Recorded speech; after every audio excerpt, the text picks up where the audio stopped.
મેલવિલ due પરિચય જોઈએ તો મેલવિલ ડ્યુ નું પૂરું નામ મેલવિલ લ્યુઇસ કોસિક ડ્યુ હતું.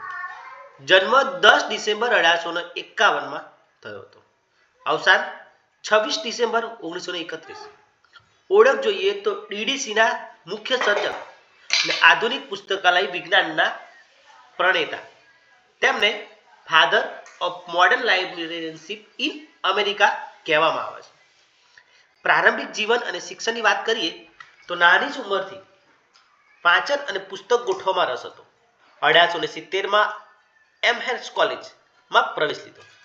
ત્યાં તેમણે પુસ્તકાલય વ્યવસ્થાપન સુધારવા માટેનો વિચાર કરવાનું શરૂ કર્યું. મુખ્ય યોગદાન જોઈએ તો ડીડીસી જે 1876માં ડીડીસીની પ્રથમ આવૃત્તિ પ્રકાશિત કરી. સમગ્ર જ્ઞાનને 10 મુખ્ય વર્ગોમાં વહેંચ્યું. દરેક વર્ગને આગળ ઉપવર્ગો અને વિભાગોમાં વિભાજિત કરી ડેસિમલ ફ્રેક્શન વડે નવા વિષયો ઉમેરવાની અનુકૂળતા આપી. આજે ડીડીસી વિશ્વભરના લાખો પુસ્તકાલયો દ્વારા વપરાય છે.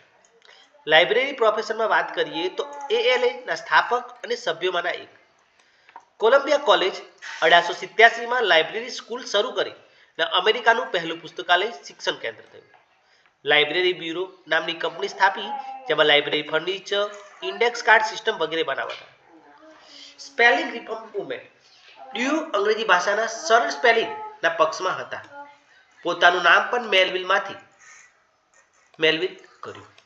ઘણા શબ્દોનું સરળ રૂપ વાપરવાનું પ્રોત્સાહન આપ્યું.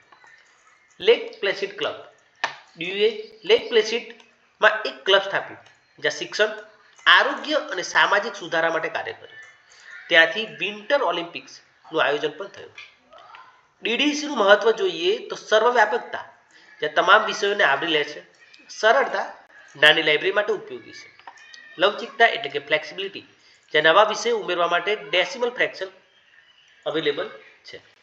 વિશ્વવ્યાપકતા તો દુનિયાની સૌથી વધુ વપરાતી વર્ગીકરણ પદ્ધતિ. ડ્યુના વિચારો જોઈએ તો પુસ્તકાલય માત્ર પુસ્તક સંગ્રહવાનું સ્થાન નથી પરંતુ જ્ઞાન પહોંચાડવાનું કેન્દ્ર છે. પુસ્તકાલય વિજ્ઞાન એક વ્યવસાય હોવું જોઈએ.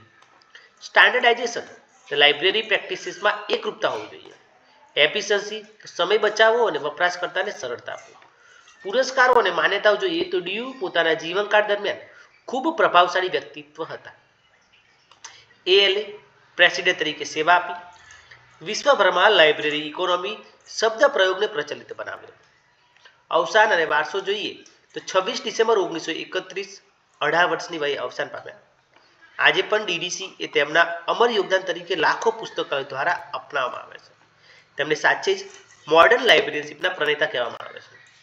નિષ્કર્ષ જોઈએ તો મેલવિલ ડ્યુ એ પુસ્તકાલય વિજ્ઞાનમાં વૈશ્વિક સ્તરે ક્રાંતિ લાવનાર મહાન વિચારક હતા. તેમણે ડીડીસી વિકસાવીને પુસ્તકાલયો માટે જ્ઞાન ગોઠવવાની સૌથી સરળ અને અસરકારક પદ્ધતિ અપનાવી. એએલએ અને લાઇબ્રેરી સ્કૂલ સ્થાપીને તેમને લાઇબ્રેરિયનશિપને વ્યવસાયિક સ્થાન અપાવ્યું. ડ્યુનું આજ જે પણ લાઇબ્રેરી સાયન્સના વિદ્યાર્થીઓ માટે પ્રેરણા સ્ત્રોત છે.